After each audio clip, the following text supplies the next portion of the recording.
महाराष्ट्र में मराठी बनाम हिंदी की जंग अब मराठी बनाम दक्षिण भारतीय हो गई है। जब शिवसेना के विधायक संजय गायकवाड़ का विधायक कैंटीन में ठेकेदार को पीटने वाला वीडियो वायरल हुआ था, जबरदस्त तरीके से बहुत सारे सवाल उठाए गए थे। लगा ये था कि बहुत ज्यादा मुश्किलें उनकी बढ़ने वाली हैं। सीएम फडणवीस ने भी उचित कार्रवाई का भरोसा दिया था, लेकिन आज खाद्य विभाग की जांच रिपोर्ट आने से पहले ही ठेकेदार का लाइसेंस रद्द कर दिया गया है और कैंटीन का जो मैनेजर है उसे भी सस्पेंड कर दिया गया है। पीड़ित पक्ष के खिलाफ हुई कार्रवाई पर विधायक जी गदगद हैं और एक बार फिर से उन्होंने कह दिया है कि खराब खाना फिर से अगर दिया गया तो फिर से ऐसे ही मारूंगा।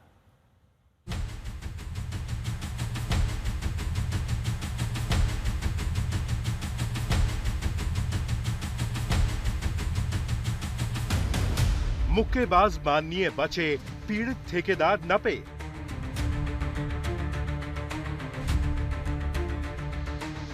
कार्रवाई का डर नहीं, शिवसेना विधायक की हेकड़ी कायम। मैं जानता हूँ कि मेरा तरीका गलत था, लेकिन मंजिल सही थी। अगर कोई ऐसा करेगा तो मैं फिर मारूंगा, ये भी मैं दोहराऊं। पिटाई कांड से बचने के लिए मराठी बनाम दक्षिण दांव। डांस बार, लेडीज बार, ये तो कि हमारे महाराष्ट्र की संस्कृति नहीं है। इसके खिलाफ में तो हमारे एकनाथ शिंदे साहब ने भी कई डांस बार तोड़े थे। महाराष्ट्र में नॉर्थ के बाद साउथ इंडिया पर निशाना। पूरे महाराष्ट्र के जवान बच्चों को खराब करने का काम, हमारे महाराष्ट्र की संस्कृति खराब करने का काम इन लोगों ने किए। मुंबई में विधायक हॉस्टल कैंटीन के ठेकेदार पर थप्पड़ घूसे बरसाने वाले शिंदे सेना के माननीय विधायक संजय गायकवाड़ के चेहरे पर विजयी मुस्कान देखिए। ऐसा लग रहा है मानो विधायक जी कोई महान काम करके लौटे हों। चेहरे पर कुटिल मुस्कान तो बनती ही है, क्योंकि सरकार अपनी है, इसलिए लाइसेंस मिला है कि जिसे चाहो पीट दो, तुम्हारा कुछ नहीं होगा, बल्कि पीड़ित ठेकेदार का ही लाइसेंस रद्द हो गया। शिंदे गुट वाली शिवसेना के बुल्ढाणा से विधायक संजय गायकवाड़ ने 8 जुलाई की रात को जिस ठेकेदार को बासी खाने के आरोप में बुरी तरह पीटा था, उस कैंटीन का मैनेजर भी सस्पेंड हो गया और कॉन्ट्रैक्टर का लाइसेंस भी रद्द कर दिया गया। ईटरी थी, जो कैंटीन था, उसको तो उसका लाइसेंस रद्द करके, लाइसेंस सस्पेंड करके उसको बंद कर दिया गया। लेकिन लोग हैं, उनका यही कहना है कि खाना जो है शायद ठीक नहीं था। अब जो कार्रवाई जो की गई है एमएलए की तरफ से, वो मारपीट शायद ठीक नहीं थी, लेकिन लाइसेंस सस्पेंड होना और जिस तरीके से कार्रवाई जो हुई है वो ठीक है, यहाँ के लोगों का मानना है। और अब लेकिन क्योंकि ये बंद हो गया तो अब खाना, अब इंतजाम इन्हें कहीं और करना पड़ेगा, कहीं और खाना पड़ेगा, वो करेंगे। खुलेआम मारपीट के बावजूद विधायक जी एक्शन से बच गए। वो अभी भी कह रहे हैं अगर ऐसी घटनाएं होगी तो वो फिर मारेंगे।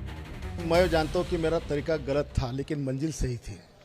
और मान रहे हैं कि तरीका गलत था? बिल्कुल, मुझे क्योंकि 2-4 तो आप बोले कि नहीं मैं फिर मारूंगा अगर इसी तरह। मैं बोल रहा हूँ अगर कोई ऐसा करेगा तो मैं फिर मारूंगा, ये भी मैं दोहराऊं। बट 200-400 कंप्लेंट करने के बाद, मिनिस्टर ने कंप्लेंट करने के बाद, एमएलए लोगों ने कंप्लेंट करने के बाद एफडीए ने आज तक कार्रवाई नहीं की।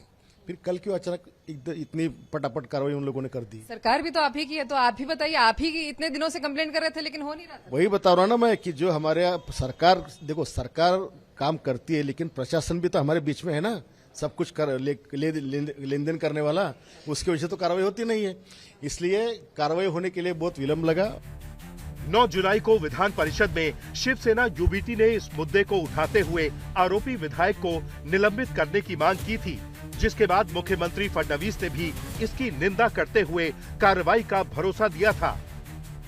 हालांकि कार्रवाई तो हो गई, लेकिन आरोपी नहीं, पीड़ित पर। म्हणून निश्चितपणे मला असं वाटतं की अतिशय गंभीर बाब आहे। आपण आणि माननीय अध्यक्ष या दोघांनी याचा कॉग्निझन्स घ्यावा आणि या संदर्भात काय पुढील कारवाई करायची ते आपण करावी। विधायक कैंटीन को साउथ इंडियन कॉन्ट्रैक्टर पिछले 30 साल से चला रहे थे, लेकिन अब उन्हीं पर गाज गिर गई है। अब हैरानी की बात है कि शिंदे सेना के आरोपी विधायक पूरे मामले को मराठी बनाम दक्षिण भारतीय करने की कोशिश कर रहे हैं। उन्होंने कहा कि साउथ इंडिया के लोग हमेशा से महाराष्ट्र की संस्कृति खराब करते रहे हैं। नवीन शेट्टी ये मेरा दोस्त है, ऐसा नहीं कि मेरा उसका दुश्मन हूँ, लेकिन उसको भी मैंने कई बार बताया आपके खाने की क्वालिटी सुधारिए। वो भी मुझे पूछता था कि कैसा रहा कैसा नहीं। बट साउथ के लोगों का जो टेंडेंसी आज तक महाराष्ट्र के प्रति रही है, देखिए पूरे लेडीज बार, डांस बार, हमारे पूरे महाराष्ट्र के जवान बच्चों को खराब करने का काम, हमारे महाराष्ट्र की संस्कृति खराब करने का काम इन लोगों ने किए। डांस बार, लेडीज बार, ये तो कि हमारे महाराष्ट्र की संस्कृति नहीं है। इसके खिलाफ में तो हमारे एकनाथ शिंदे साहब ने भी कई डांस बार तोड़े थे, बाला साहब ने, राज साहब ने, सभी ने इसके खिलाफ में महाराष्ट्र में काम किया है। आज वही प्रवृत्ति लेकर ये लोग यहाँ काम कर रहे हैं। इसलिए आज जो विरोधक मेरे बारे में बोल रहे हैं, मेरा कहना है कि भाई मैं महाराष्ट्र के हित की बात कर रहा हूं, लाखों लोगों का मैं जिंदगी बचाना चाहता हूं। आप इनके ये सब छोड़ के आप एक साउथ वाले का समर्थन कर रहे हैं जो हमारी जिंदगी से खेल रहा है। शिवसेना विधायक के इस आरोप पर मुंबई में रहने वाले दक्षिण भारतीय समुदाय में नाराजगी दिखी। हालांकि आज तक की टीम जब माटुंगा इलाके में पहुंची तो साउथ इंडियन रेस्टोरेंट और बार मालिकों ने विधायक के बयान पर कैमरे पर बोलने से इनकार कर दिया। हम इस वक्त मुंबई के माटुंगा इलाके में हैं। माटुंगा का ये इलाका जो है ये काफी सारे साउथ इंडियन कम्युनिटीज का घर है। काफी सारे साउथ के लोग रहते हैं, काफी सारे साउथ इंडियन रेस्टोरेंट्स हैं, दुकानें हैं और इसकी वजह से ये काफी फेमस है। यहाँ पर हमने कई सारे लोगों से बात की है और खासतौर से रेस्टोरेंट मालिक जो साउथ इंडियन फूड बनाते हैं उनसे भी। संजय गायकवाड़ जो बुल्ढाना के एमएलए हैं, उन्होंने जो बात कही कि किस तरह से साउथ इंडिया के लोग आके यहाँ पर डांस बार और लिकर बार और ये सब खोल के यहाँ के लोगों को बर्बाद कर रहे हैं, इस बात पर जब हमने पूछा तो लोगों का सिर्फ यही कहना था कि यहाँ पर जो भी वो बिजनेस करते हैं, चाहे वो रेस्टोरेंट का हो या किसी बार का हो, वो एक लेजिटिमेट बिजनेस है क्योंकि वो सरकार से ही जब लाइसेंस मिलता है उसके बाद वो उसे ऑपरेट करते हैं। बहुत सारी चीजें जो सरकार मैंडेट करती है वो फॉलो करते हैं और तभी उन्हें ये लाइसेंसेस देके वो बिजनेस यहाँ कर पाते हैं। तो जिस तरीके से आरोप लगा रहे हैं संजय गायकवाड़ वो सही नहीं है, इन सब का यही मानना है। महाराष्ट्र में अब इस मुद्दे पर सहूलियत की सियासत तेज हो गई है। मेरे पार्टी का नहीं हो सकता। एसनशी गटाचं है ना, तो त्याचं नाम ही एसनशी है और क्या उससे उम्मीद कर सकते हैं।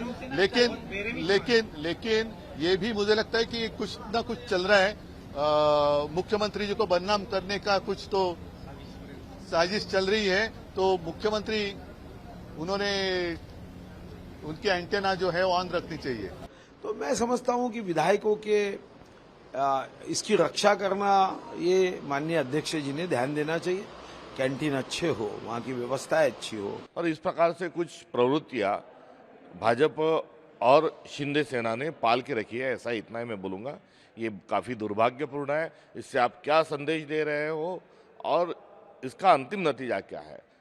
इतना गुंडागर्दी करना ये बिल्कुल ठीक नहीं है, मगर यही गुंडागर्दी हर चीज़ में देखने के लिए दुर्भाग्यपूर्ण महाराष्ट्र में मिल रही है।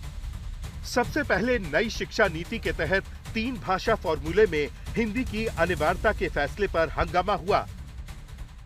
उसके बाद मराठी नहीं बोलने को लेकर एमएनएस कार्यकर्ताओं ने दुकानदार की पिटाई की।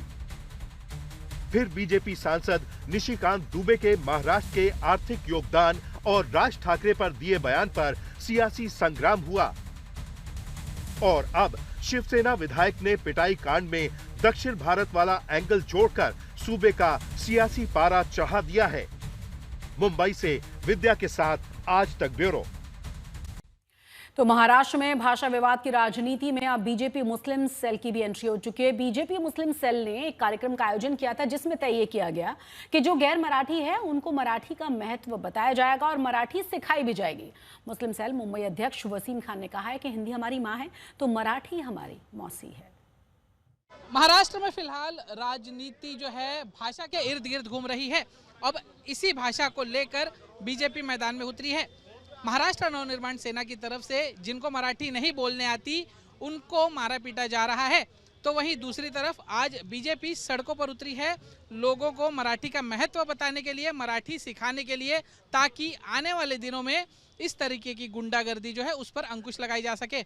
हमारे साथ हैं बीजेपी मुंबई मुस्लिम सेल के अध्यक्ष वसीम खान जी। वसीम जी, आज आप लोग सड़कों पर उतरे हैं, मराठी का महत्व बता रहे हैं, मराठी क्यों सीखनी चाहिए ये बता रहे हैं लोगों को और मराठी सिखाने के इंतजाम कर रहे हैं, इसको लेकर क्या कहेंगे? देखिए, हिंदी हमारी माँ है तो मराठी हमारी मौसी है। माँ और मौसी में कोई अंतर नहीं होता है। सभी भाषाओं का सम्मान होना चाहिए। आप किसी भी प्रांत के हैं, आप किसी भी प्रदेश के हैं, यदि आप महाराष्ट्र में आते हैं तो आपको मराठी सीखनी चाहिए, मराठी बोलना चाहिए और मराठी सीखने का प्रयत्न करना चाहिए। देखिए, इसी महाराष्ट्र की धरती से हिंदी फिल्में परवान चढ़ी और पूरे विश्व में हिंदी का फिल्मों का लोहा माना जाता है। तो कहीं ना कहीं महाराष्ट्र के लोगों ने अपनाया। यही महाराष्ट्र और मुंबई की धरती से सचिन पिलगांवकर निकल कर जाते हैं और भोजपुरी फिल्म में फिल्म बनाते हैं नदिया के पार, और उस फिल्म के माध्यम से वो हिंदी भाषियों के दिल में समा जाते हैं। तो